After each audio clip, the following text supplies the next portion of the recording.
tardes, más en Latinoamérica, buenas noches en España. Hoy tenemos un programa un poco especial porque parte de él no lo vamos a hacer en directo como es habitual, pero bueno, creemos que la calidad y la importancia de nuestra invitada lo amerita de sobra y además estamos seguros de que ustedes van a estar totalmente de acuerdo. Hoy hablaremos de España en un momento crucial para este país con la líder del partido Podemos y ministra de Derechos Sociales y Agenda 2030, Ione Belarra.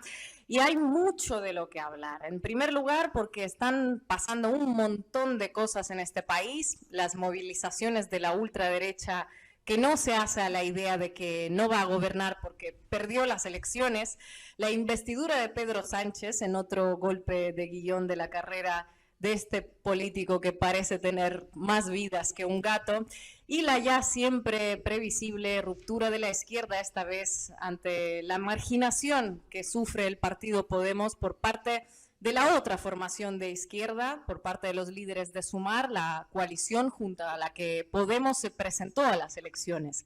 También hablaremos de la postura de la líder de Podemos con respecto a la limpieza étnica y la masacre que lleva a cabo Israel en Palestina, porque Ione Belarra fue una de las pocas políticas de este país y de Europa en posicionarse desde el principio claramente en contra de esta agresión y recibió gravísimos ataques por ello. Una vez más, el pacifismo es señalado y perseguido sin piedad y ella lo tuvo que sufrir en primera persona. Vamos a iniciar, como estaba contando Ina, con este reportaje, este aparte que nos dio Ione Belarra mientras se estaba suscitando el debate por la investidura que concluyó en el día de hoy, fue entre ayer y hoy, y ya estaba, bueno, ya se sabía que los votos iban a estar. Ione nos dio este aparte y nos fue contando aquellos temas, respondiendo muy amablemente a las preguntas que le hicimos tanto sobre la situación en España como la situación en Gaza. Pero basta de introducción y escuchemos lo que nos dijo la secretaria general de Podemos y hasta hoy ministra del gobierno de España, Ione Belarra. Tenemos el gusto de recibir en Macondo a la hasta ahora ministra de Desarrollo Social y Agenda 2030 de España, Ione Belarra. Te agradecemos mucho, Ione, por estar tomándote estos minutos en estas horas tan cruciales dentro de España, cuando están concluyendo el debate de investidura, el cuarto debate de investidura en que ha participado Pedro Sánchez, el segundo en pocos meses, pero ahora sí con los votos necesarios para asumir un nuevo mandato en ese país. Gracias, Ione, por acompañarnos. Ione, un placer.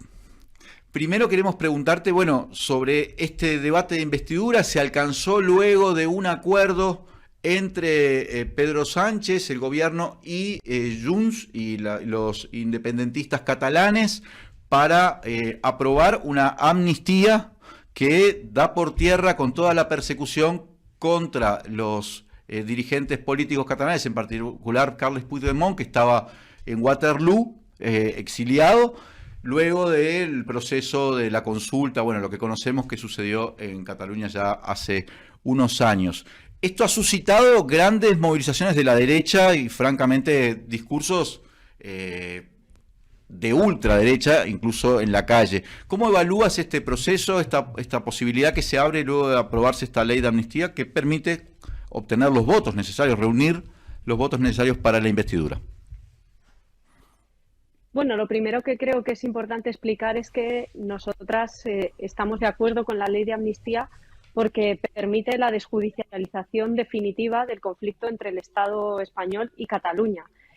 No únicamente porque permita conseguir los votos para la investidura, que es un poco la posición del Partido Socialista, que se ha mostrado en contra de la amnistía muchas veces. Nosotras pensamos que es una buena herramienta jurídica y que era importante poder llegar a este acuerdo para avanzar de manera definitiva, como decía, en esa desjudicialización del conflicto, para poder seguir adelante y construir una España con Cataluña, en la que Cataluña vuelva a ser lo que ha sido en muchas ocasiones, que es un motor de derechos, un motor de desarrollo, un motor de lo mejor que tiene nuestro país. Dicho esto, efectivamente, el tema catalán, ¿no?, como se suele llamar, es una de las principales gasolinas que tiene la derecha en España. Y es verdad que, digamos, las manifestaciones, especialmente porque lo que estamos viendo no son manifestaciones pacíficas, ¿no? Son manifestaciones en las cuales hay símbolos franquistas, en las cuales se extienden discursos de odio, en las cuales hay violencia. Pero para mí, desde mi punto de vista, son la punta del iceberg de una estrategia golpista de la derecha en España que lleva ya mucho tiempo desarrollándose y que tiene varias patas. Desde luego la de la movilización social, que ahora está estallando, pero que tiene su pata fundamental no es esa. Las dos patas fundamentales de la estrategia golpista son la estrategia judicial y la estrategia mediática.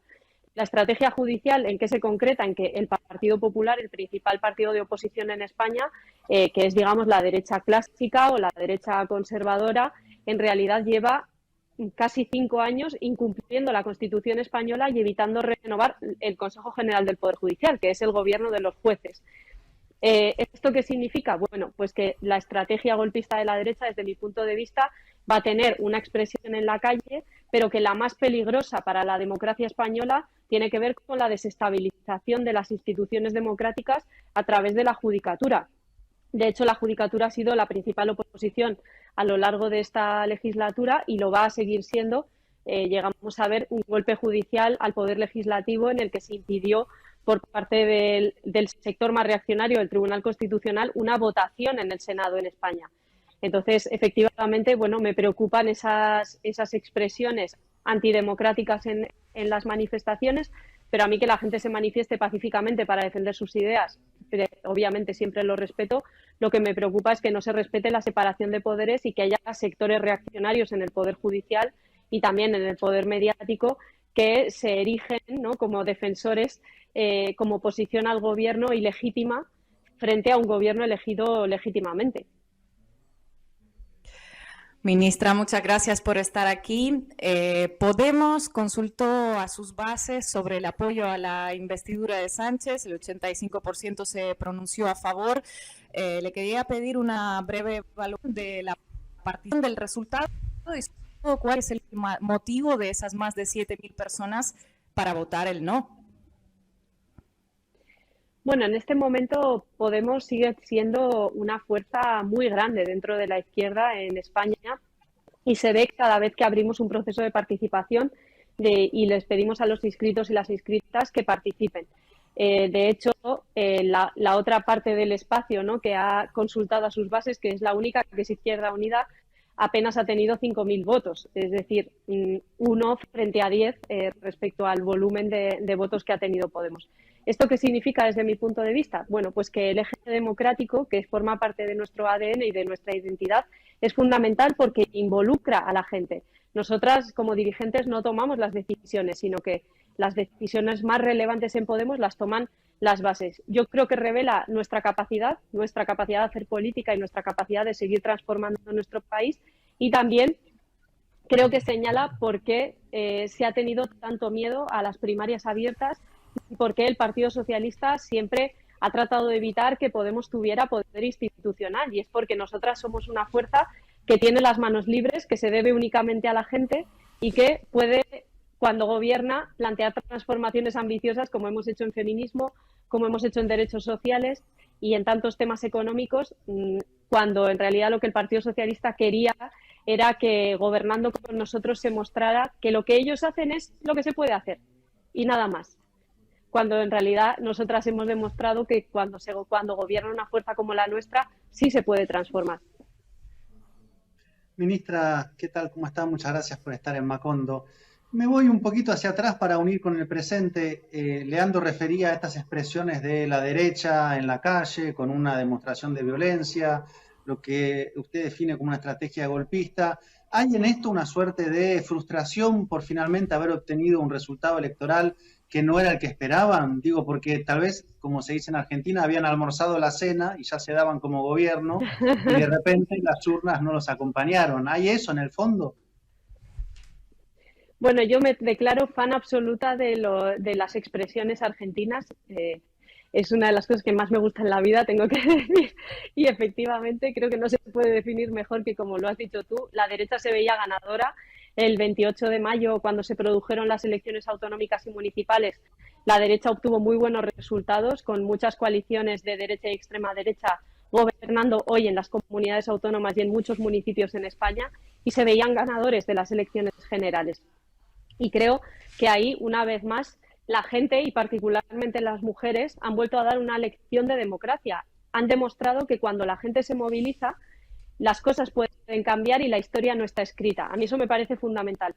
Pero también es verdad que creo que hay que explicar, y ha pasado más desapercibido, que en España se ha perdido la mayoría de izquierdas en el Congreso, que es la mayoría que ha permitido, perdonadme, es la mayoría que ha permitido durante toda la legislatura avanzar de manera decidida en una ley de vivienda que regule los precios del alquiler, en la aplicación de un tope al gas que ha bajado la factura de la luz, teniendo España en este momento una de las facturas más bajas de toda Europa y tantas normas feministas que son ahora mismo una referencia en todo el mundo, ¿no? La ley solo sí es sí, la nueva ley del aborto y también ese plan corresponsables que por primera vez hace que el Estado español se corresponsabilice de los cuidados. Ione, quería, en realidad tenía una preguntita más, no quiero que, como tenemos poco tiempo, pero me gustaría quizá en alguna línea que nos digas, ha trascendido que Podemos no estaría incluido en el gabinete, eso significa tanto que tú e Irene saldrían del gabinete, y me imagino que luego de que bueno, la consulta demuestra el papel o la importancia numérica, incluso en términos cuantitativos, la base social de Podemos es algo que no puede ser recibido en Unidas Podemos con alegría. Me imagino que también merece algún tipo de reflexión. Pero no quiero que agotemos todo el tiempo en este tema porque nos parece muy importante el papel que estás teniendo tú ahora en la denuncia a Benjamin Netanyahu en la Corte Penal Internacional y el conflicto en Gaza. Así que si nos puedes responder brevemente una valoración sobre esto, ya pasaríamos al tema de Palestina.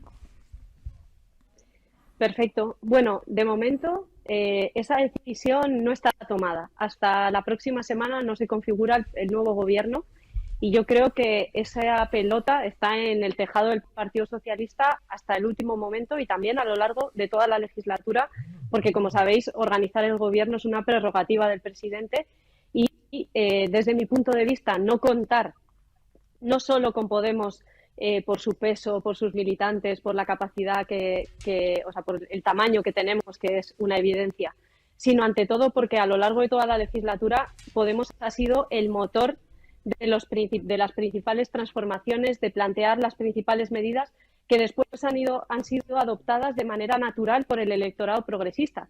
Por primera vez en España tenemos algo parecido a una renta garantizada, el ingreso mínimo vital, y eso es fruto de nuestro trabajo y hoy todo el mundo lo da por hecho después de que al principio, bueno, pues dijeran que, como siempre nos dicen, ¿no? Que no se puede, que técnicamente no se puede, que Europa no nos deja y todo el argumentario del Partido Socialista cuando no quiere hacer algo.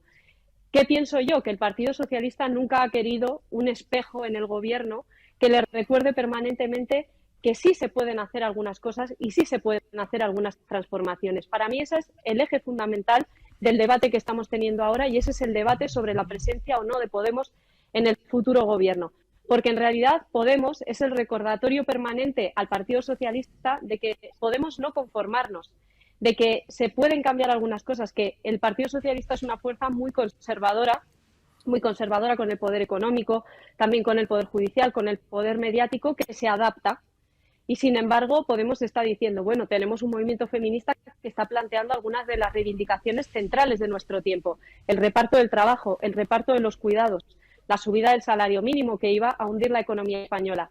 Yo creo que teniendo en cuenta que la ofensiva reaccionaria que tenemos enfrente es durísima, es muy fuerte y es una estrategia golpista por parte de la derecha, renunciar a que el actor ideológico principal esté dentro del gobierno y esté contribuyendo con sus ideas, con su trabajo político y con su confrontación también a hacer frente a esas derechas, es un error político de un calado enorme que me temo que pagaremos en el futuro y por eso yo no dejo de intentar convencer al Partido Socialista de que es un error manifiesto desperdiciar la capacidad de hacer política de Podemos.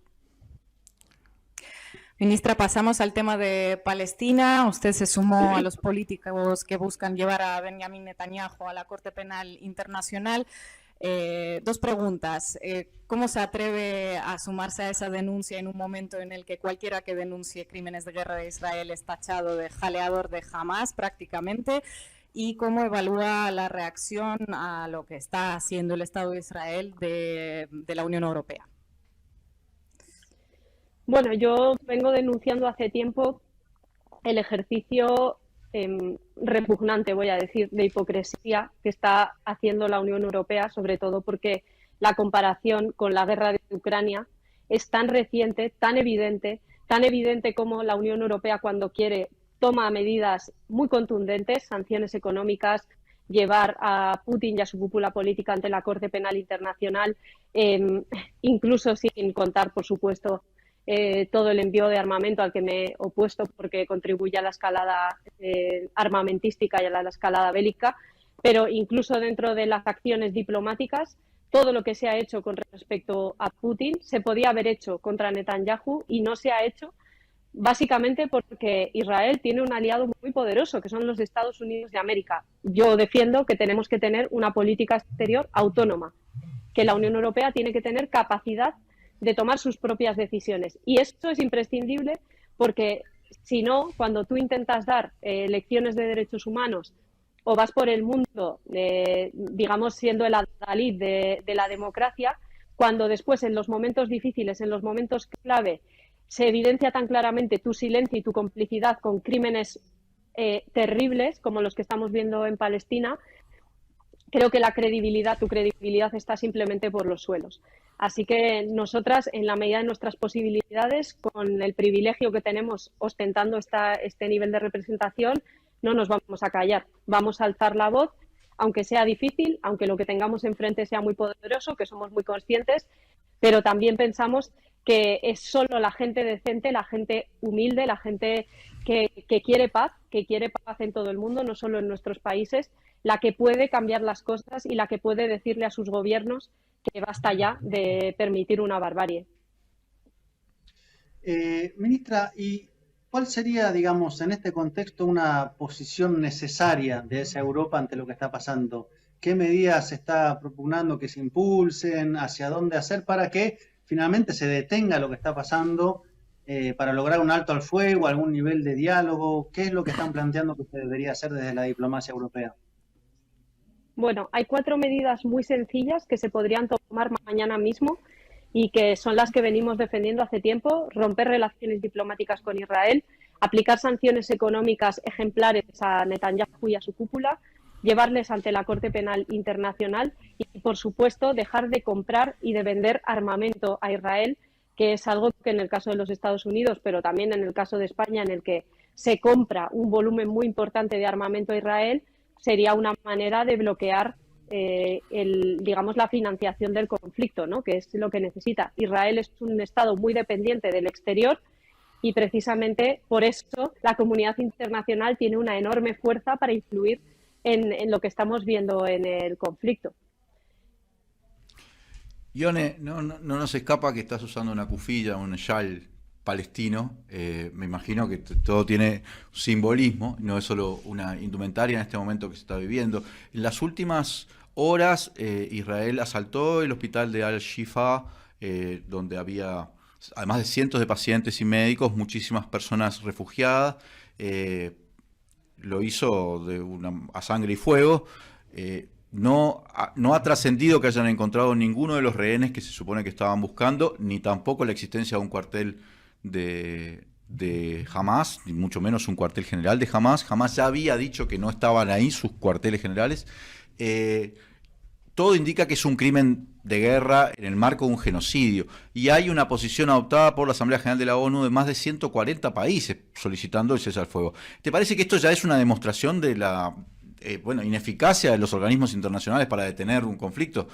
Lula señaló en las últimas horas que es el primer conflicto en muchas décadas que tiene entre sus víctimas prioritarias a los niños, lo cual, si se miran los números, es efectivamente así, porque de los 11.000 muertos, poco más, que están registrados, más de la mitad son niños y niñas palestinas. Desde mi punto de vista, esto es el colofón a haber permitido durante décadas que el Estado de Israel lleve adelante una política colonial, criminal y de ocupación ilegal de tierras, de robarles las casas a los palestinos, de asesinar muchísima gente, de detener niños y niñas, que es algo que no pasa en en casi ningún otro país del mundo, torturar a gran parte de esos presos. El otro día leía que el 40% de la población adulta que son hombres, ha sido detenida en algún momento. El haber permitido este tipo de funcionamiento y para mí la clave siempre es lo mediático, haber permitido que mediáticamente el mensaje que se mande al mundo sobre el Estado de Israel es que es una democracia homologable a una democracia europea, es que este es el colofón a una política que es criminal desde hace muchísimo tiempo y que es una política que busca el exterminio de un pueblo que legítimamente se reivindica y trata de autodeterminarse, ¿no? En ese sentido, yo creo que es fundamental pararle los pies a Israel y que eso se puede hacer, como siempre, con contundencia por parte de la comunidad internacional, pero mientras sigamos teniendo mecanismos internacionales en los que sigue mandando el más fuerte y siga imperando la ley de la selva, pues desde luego tenemos un problema, porque ahora son los palestinos y las palestinas, pero mañana puede ser cualquiera, porque ese es el problema de la barbarie, que si no la frenas, el día de mañana puedes ser tú, pueden ser tus hijos, que es lo que yo trato de explicarle a la gente y de por qué es tan importante que nos involucremos y que la gente decente que quiere para sus hijos y para los hijos de los demás lo mismo, las mejores cosas, tiene que movilizarse, tiene que firmar, tiene que salir a la calle, tiene que participar en las manifestaciones. Las campanas tocan por todos nosotros, decía Gustavo Petro el otro día en un tuit. Yone Belarra, ministra de Derechos Sociales y Agenda 2030 de España, muchísimas gracias por dedicarnos su tiempo en Macondo. Un placer, como siempre, muchísimas gracias. Gracias, Yone. Gracias. Buen programa.